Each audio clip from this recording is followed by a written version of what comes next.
Welcome to Israel. Why is the Middle East important? We Christians are the Notzrim, according to most Jews today. We are the watchers on the wall. Our purpose as members of the Commonwealth of Israel is to serve and protect God's people. After the formation of the world, God enacted a plan, and that plan began in the Middle East at the Tigris and Euphrates rivers. And that plan concludes in that same place. The context of the entirety of God's plan begins and completes in and with Israel. There is no denying that, nor refuting it if you are a Jew or a Christian, and the anthropological evidence verifies it. For the purposes of this podcast, Israel is both a nation and a people.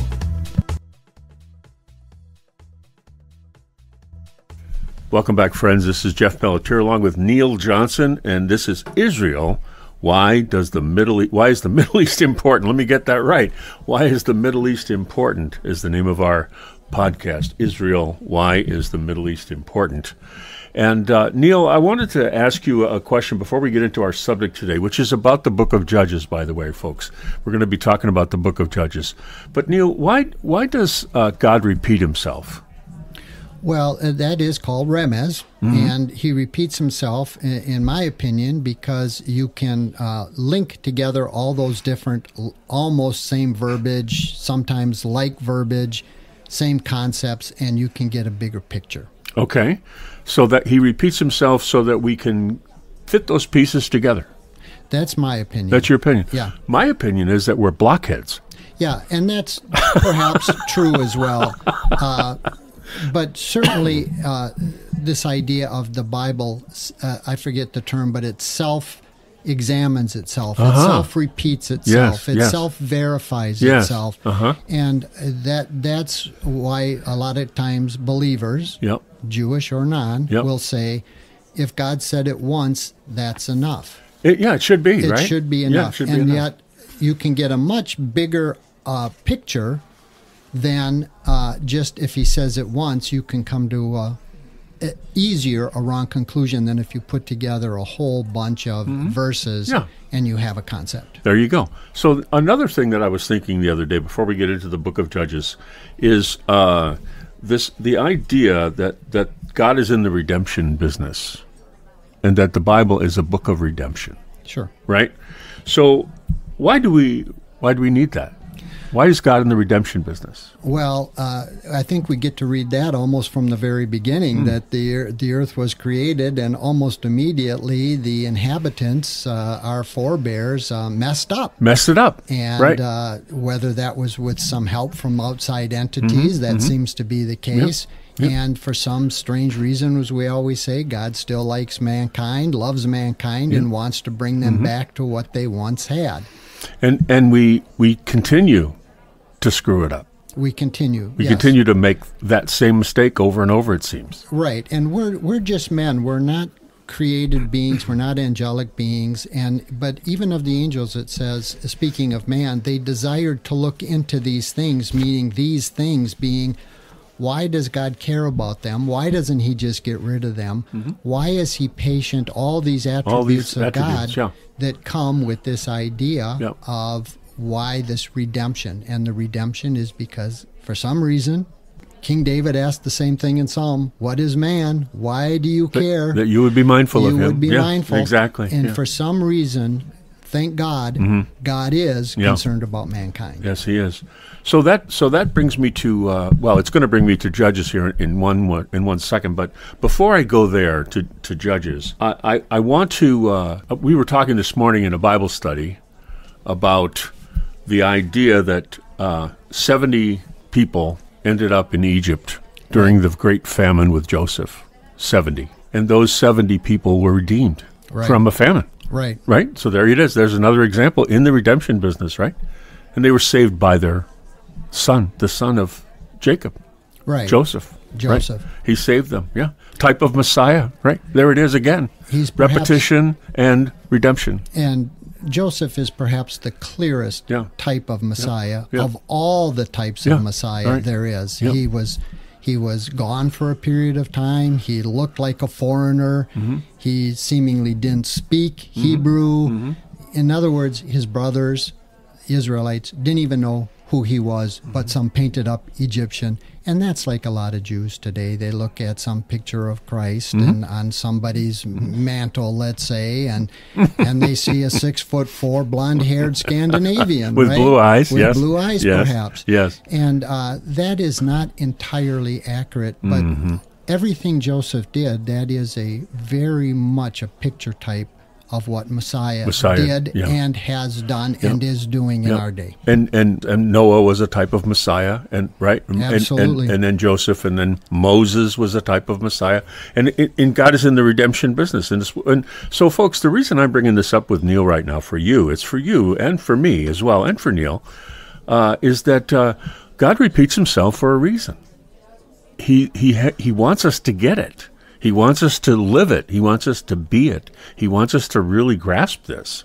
Right, son of a gun, in the book of Job, in chapter 2, verse 1, it says, I brought you up out of Egypt and led you into the land that I had promised to your fathers.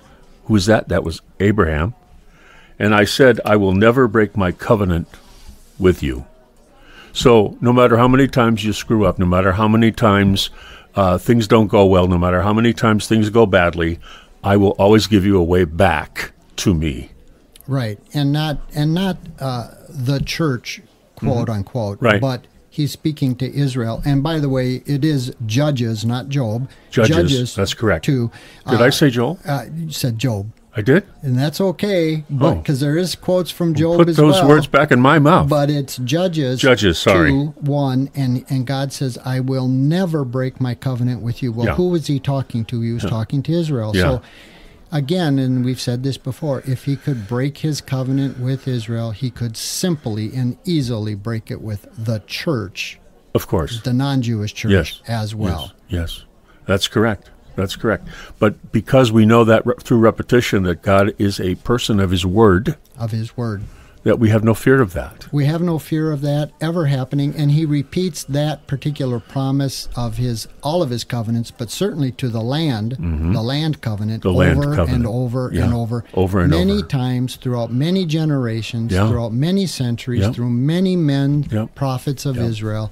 And it's clear that land was God's land and belongs to the descendants of Abraham through Isaac and through Jacob. There you go. Okay, moving on. So in this idea of the system of judges, which God created as a form of government for his people, and there were many judges that were notable. And Ruth was one, and Samuel was one, and they were notable people, and God endowed them with wisdom to make good decisions on his behalf. And that didn't happen until Moses created that system. So Neil, in the book of Judges, where it begins with that relatively soon in the book, it talks about that. Why do you suppose God leads off with that? Well, I think that the first judge, of course, was Othniel, and he's one of the lesser known, but he was the first. He was a pretty important guy. Well, they were all very important because you have this cycle of Israel falls into sin, God redeems them. Israel falls into sin again, God redeems them. Israel falls into sin, God redeems them. He's not happy with it, and sometimes it's very clear in the book of Judges. He's not happy. But nonetheless, he continues his word. He redeems and rescues Israel from great peril. And our character we're going to talk about is Jephthah. Jephthah, and he's one of the lesser known. No relation to me. No relation to Jeff, right? In the book of Judges, there are the better known, Deborah and Gideon and Yair, who killed Sisera, and Samson. Those are probably better known Judges, but in the book of Jephthah, it does give something for our listeners. You said the today. book of Jephthah? The book of Judges. And the judge Jephthah. Jephthah, okay. Sorry about that. That's okay. I did it. You did it. It's good. We do it continually, right? More than we should, actually. But go ahead. And that's something that it's not just by accident what he's recorded, what Jephthah is recorded as being and doing for Israel. Okay. Well, and what is that? Well, he is one of the judges that rescued Israel. And they all rescued Israel over a period of about 450 years. Over and over again. Over and over and over again. So if God was done, he could have been done any time up till Jesus' birth, when some replacement theologians say that's when God finally had enough and he switched or whatever. He's in the redemption business. He is it. He does it. He does. And all of the judges, they were appointed by God to rescue Israel from the evil plans of Israel's oppressors. Right. Well, during the, for instance, kind of like Jephthah, God redeeming and rescuing Israel, during the Independence War in 1948 of Israel, a very famous town in the northern Galilee is called Safat. Safat was liberated in an inconceivable victory during the War of Independence. The chief rabbi of the town gave two reasons for this miraculous victory. One was a natural course of events, and two was a divine miracle. But the rabbi went on and said, the miracle was that the Jews prayed to God to intervene on their behalf. That was the miracle. The natural course of events was that God answered the prayers. So that's a very interesting way to express that. That was by the chief rabbi of Safat, who said, two things happened here, a divine miracle and a natural. The miracle was that the Jews prayed.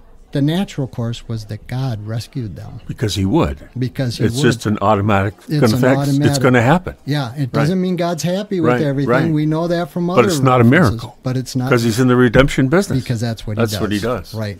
That's very good. Excellent. The book of Judges follows the book of Joshua, and it occurs after the conquest of the land of Israel, right? Correct. Now, you talked about Deborah and Gideon and Yair. They're all judges, right? They are. Yair wasn't a judge, but she did kill Sisera she drove a stake through his temple, if you will, and as Deborah said to Barak, her general, I'll go with you, because he said, you must go with me, but if you do, a woman's going to get the glory that you would have otherwise gotten, and sure enough, Yair, she is the one who killed the general that came against Israel. She drove a stake through his head. Over the 450 years that we're talking about here, Israel does what is not pleasing to God off and on, all right? And invaders come and go, and they oppress the Israelites, and the Israelites call upon God, and he answers them every single time. Every single time. Okay. So, but you're saying that today's chaos that's going on in Israel is new and different.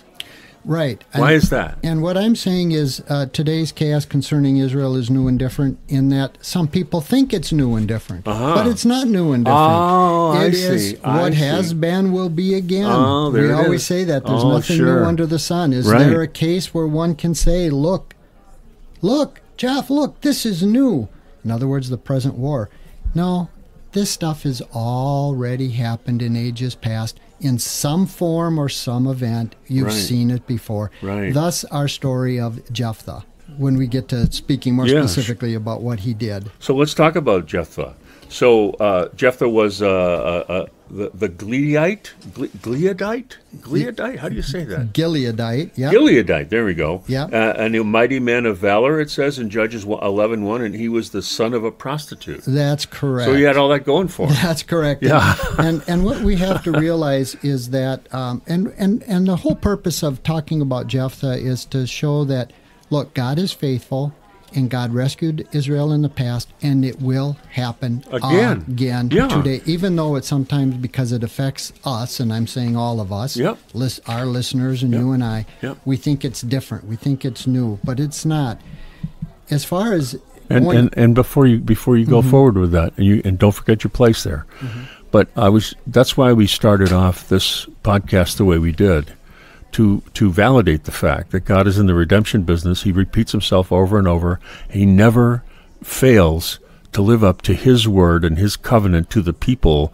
We ought not be surprised that God is rescuing people, and that he will do it again. And he proves himself over and over and over. We fail over and over and over, but God continues to prove himself. Yes, and that's exactly right, Jeff. And you and I can watch CNN or any news we care to watch or don't watch, but we can assume that all this catastrophe in the U.S., all of this upheaval, all of this anti-Israel sentiment is new, and it's not new. It's all happened before, and we can be overwhelmed. We can say to ourselves, how will we survive? What should I do? What can I do? Yeah. It's different. It's new. But no, it's not new. It's horrible. It's not God's plan, but we can be assured as much as we can that, hey, this has happened before, and what we're seeing is nothing new. It's exactly what God said in the Psalms. The nations rage. They hate me. And that's what we're seeing. That's in Psalm 2, by the way, where it says the nations rage. God, he doesn't equate himself with Israel, but he does equate Israel with himself. Yes, over and over and over. Over and over. They are me. They are my people. Right. That's exactly right. And this whole idea of, why does it go out of its way to say he was the son of a prostitute? Yeah. Seems like the Bible goes out of its way often to say a son of a prostitute, prostitution, something. Yep. And yet we see both in Jephthah, of course, but also in the lineage of Messiah was prostitutes or prostitution. Called out, expanded, amplified, because the sin of prostitution was perhaps the most, if you would say, egregious sin known to the Israelites. That was just unfaithfulness. He calls Israel a harlot a couple times. He does. He absolutely does. Yeah. And in some of the minor prophets, he says, you played the harlot. You are a harlot. Yeah. You're like a harlot to me. Right, exactly. So we see this here, that Jephthah was literally the son of a prostitute. And that tells us a couple things too, Jeff.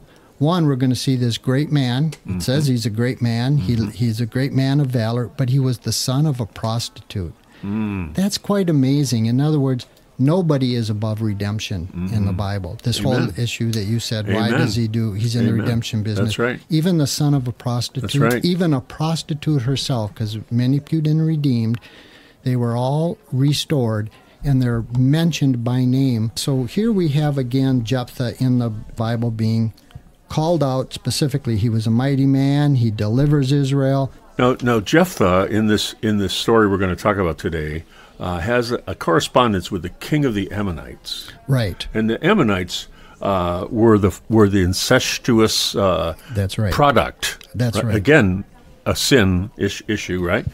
Between Lot and Lot's youngest daughter. That's exactly right. Wow. The Ammonites were, and we've talked about this before, the Ammonites were the product of that incestuous relationship between Lot or Lot. Lot or Lot. Yes. However you want to pronounce it, right? Yes. The nephew of Abraham and his youngest daughter. Wow. Of all things, can you imagine? Just so... but they are, and they do attack Israel. Yes, they are their enemy. Yes, they are their enemy. And as we read about in Judges, different enemies, but in this case with Jephthah specifically, it talks about the Ammonites.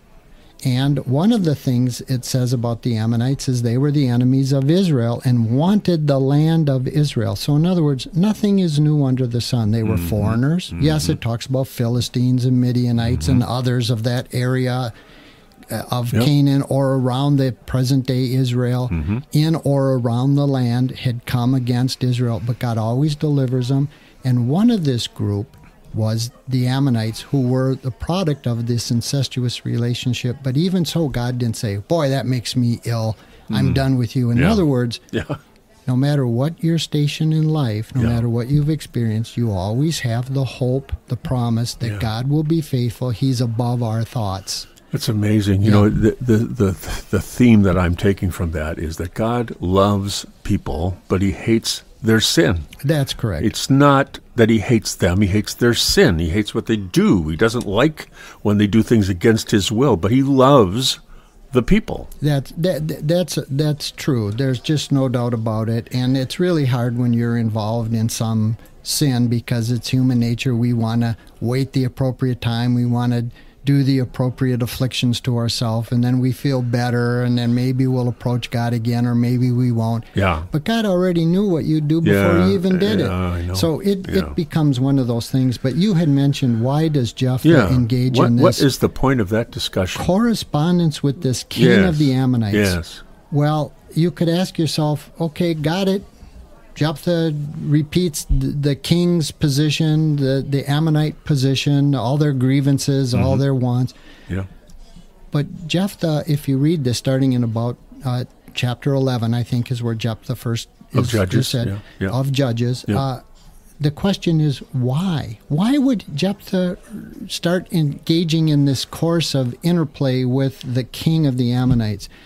The Ammonites wouldn't, and they didn't, listen to the points put forward and the purpose of his correspondence. They didn't listen to it, but the purpose of his correspondence was unity.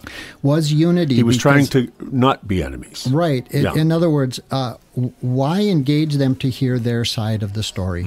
So the unity was not necessarily because he thought it would change the Ammonites' position. It didn't. But Israel needed to hear. They are the ones that needed to read and hear and see the response and remember their God-given history, that they are the rightful heirs to the land of Israel, and not listen to the narrative of the enemy. In other words, think of this example, Jeff. Think if the West listened to the many grievances and demands of the Germans and the Japanese and Russia during and after World War II. Okay, then you'd say, did we listen to them? Well, we didn't. It doesn't mean they didn't have legitimate arguments, but why listen to them? And this is what you have in the book of Judges in Jephthah in chapter 11 is he wrote and said, why do you do these things? Why are you attacking us? Why do you want this land that we've now had for well over 300 years? What are you doing? And it wasn't so that it would change the Ammonite position, because then it was really rule of the strongest. Whoever was stronger was the ruler. It was to get the Israelites to develop unity among the Israelites to, wait a minute, we have a right to this land. This was given by God. This was given to us before any encroachers, if you will, came into the land given to Abraham and took over this area. So this is applicable today. Is it not? It's applicable exactly today. That's exactly what it is. There's nothing new under the sun. Nothing new. Today you could say, okay, I will take the present and call them Ammonites, call them Midianites, call them Philistines, call them whatever you want, inhabitants of the land. They have their objections and their narrative. They want the land, and from the river to the sea. They want the land. They want that land. And they want it to be Judenrein. That's a German phrase that means Jew-free.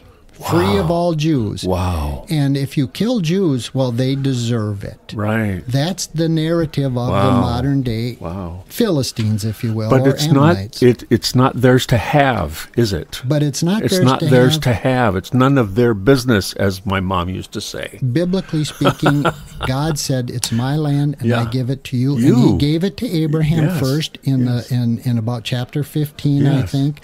Where he said, I'll give you this land. But then he repeats it.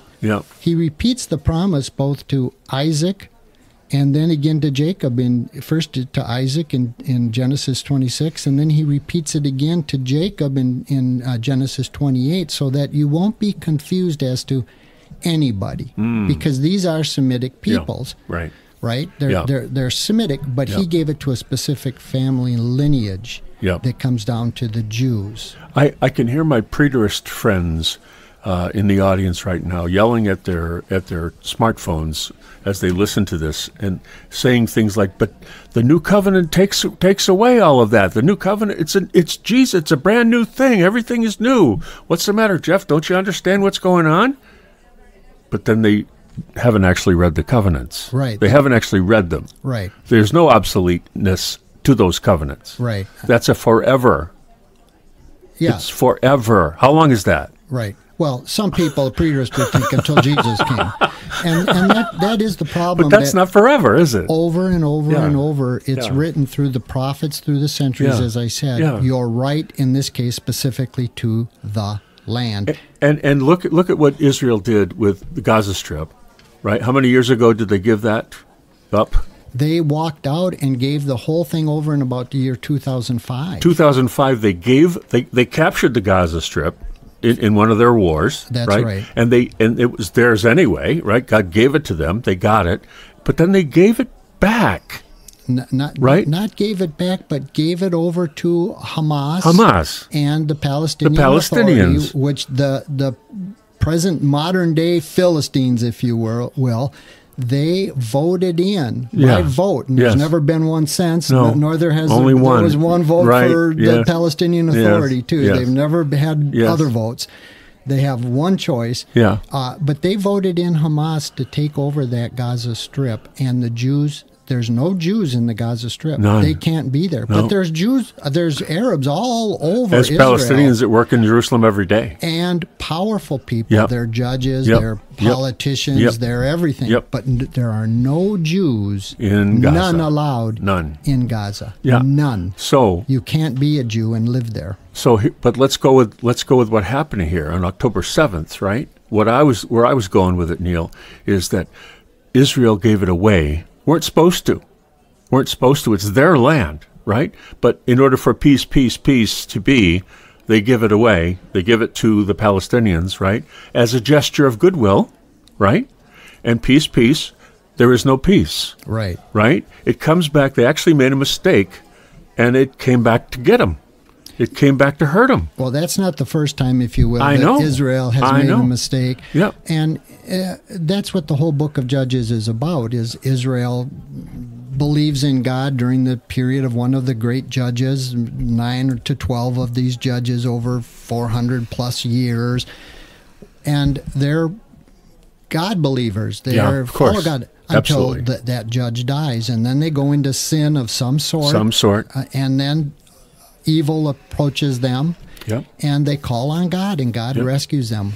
Again, because God says, I will not break my covenant, my word with you. Yep. And that's Israel, not Christians. Right. You said your preterist friends would say, haven't you read it? God did not make something out of whole cloth. Right. Jesus himself, as we showed many times, referenced the Old Testament. That's why you see it many times again when you said, why is it many times? Because it's in many different ways that you can finally maybe get, well, the picture of faithfulness is God's faithfulness. It's to And it's to Israel. Right. It's not to the church. Not to the church, because the church is part of the commonwealth of Israel, and if they would get that straight, then it would be good. Everything would be great, because we would see the church as a Christian. I would see my place in God's plan as the watcher on the wall, right? What is Notzrim? We're the Notzrim, and we're the protectors, and that's our role. And we blow it. But the other thing I wanted to say, Neil, is that Israel is not without sin. Right. They got the land back, and they gave it away. That was a sin. That was wrong. It was against God's plan. And that's what we've talked about before, and it's a concept or a principle in Scripture that God seemingly judges all people on really one issue. How did you treat my people, Israel? And that's what Jesus himself says in Matthew 25. He says, if you've done it to the least of these, my brethren, you've done it to me. Yes. Now, you can take that word brethren and make it mean a bunch of different things, and you can apply it to Christians, and certainly you should, but it's being part of the commonwealth. The main word translated my brethren is my brethren, right? It's not Christians, it's not Notzrim, but yes, you can extend that covenant out, that understanding out, and that's all we're trying to do when we say that. But Jesus made it very clear. Very clear. When he said, when you've done it to the least of these, my brethren, my brothers. And again, you have to say, well, who was he speaking to when he said that? Well, he was speaking to Israel. He wasn't speaking to some Gentiles, because he only went to the lost sheep of the house of Israel, it says. I go to the lost sheep of the house of Israel. Christians, that's what Notzrim, non-Jewish Christians are. We are part of the commonwealth of Israel. Now, if someone in our audience were to read the story of how do you say Jephthah. Jephthah. Read that story, and where does that begin? In the 11th chapter of Judges? Okay. Correct. So if they were to read that story, right? You're saying that what they would get from it is Jephthah is having correspondence with the king, the Ammonite king, with the intent of unification. But what actually happens is that causes Israel to reflect on who it is and its own covenant with God, and it rights the ship, in a sense. Right. Because even though he's trying to do a quote-unquote good thing, just like they did when they tried to give Gaza back, trying to do a good thing, they're also reminded, hey, we have a covenant with the eternal God for this land, and they respond. They respond to it, and the lesson they get is, no, we're not going to be unified with these Ammonites. And we're not going to give them any of their demands or any of their wishes after all this period, which it becomes clear as you go on. That's exactly what he's trying to show, is there must be unity. Without unity, you're easily broken. If you're in unity, you succeed. And that's what he wanted Israel, the Israelites, to understand, is God, who can't break his covenant, gave you the land, and it's yours to inhabit, and it's yours to keep. But people who aren't in the covenant or don't care about the covenant, they rage. Neil, sometimes the question is more important than the answer. And you were talking about how a lesser people can be strong if they're united, and they can succeed when they should be defeated because they're united. And to illustrate the power of the question, why don't you tell us that? Correct. I was discussing with you a story that it's a well-known story of a rabbi who was walking home late at one night, and a German guard during World War II, he was walking home late at night, and a German guard shouted, "Halt! Who goes there?" And the rabbi stopped, and he thought to himself, and he asked the guard, "What did you just ask me?" And the guard said, "Who are you, and where are you going?" And the rabbi thought of that. Who am I, and where am I going? And he said, "I will pay you if you ask me the same questions every night." And that's the unity that Jephthah wanted to bring. The question and the understanding. Who are you? Who are you? You are the Son of God. You are promised this land. I cannot give it to anybody else. I do not give it to anybody else. They are interlopers.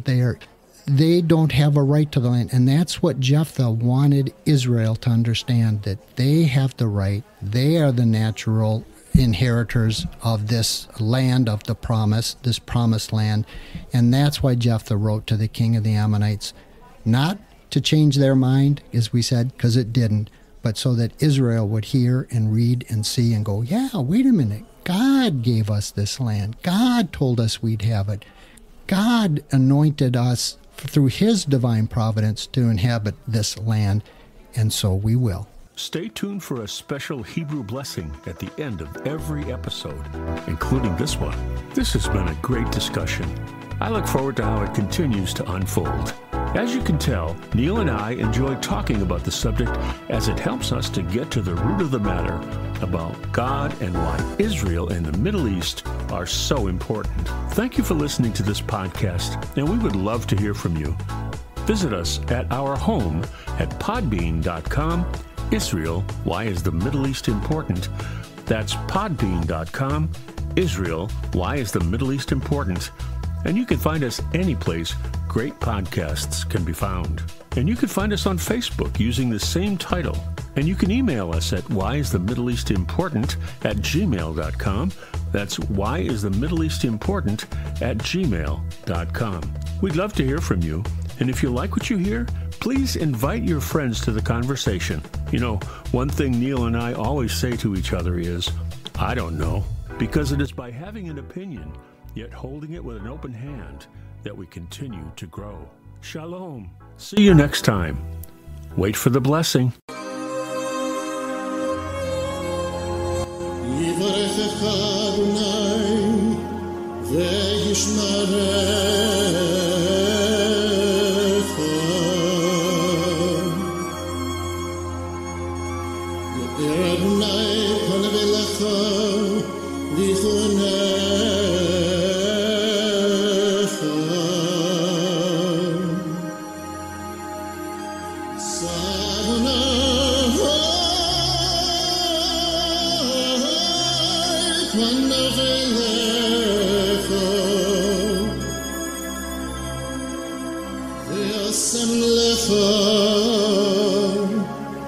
Shalom.